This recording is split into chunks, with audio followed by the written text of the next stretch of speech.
আজ আমি একটা ওয়েস্ট মেটেরিয়ালস থেকে একটা কিউট ছোট্ট জিনিস বানাচ্ছি।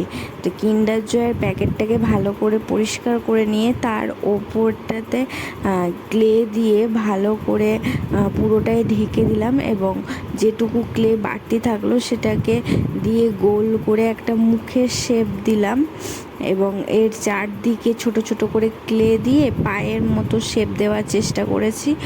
আর পায়ের মতো শেপ দিয়ে ওপরটাতে যে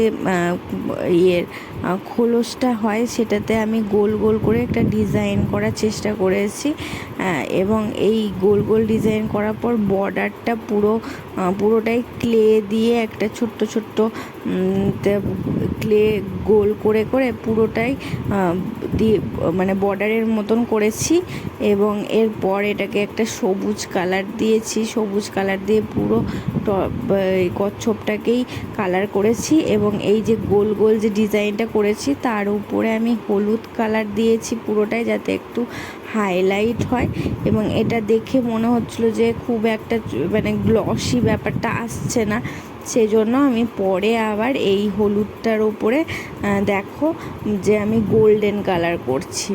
তো তারপরে দেখো যে লুকটা এটার কেমন সুন্দর একটা আসছে। তো এই কচ্ছপটা কেমন লাগছে তোমরা জানিও কমেন্ট করে। আর যদি ভালো লেগে থাকে তাহলে প্লিজ আমার চ্যানেলটাকে এরকম ভিডিও দেখার জন্য সাবস্ক্রাইব করে দিও আর একটা লাইক করতে ভুলো না।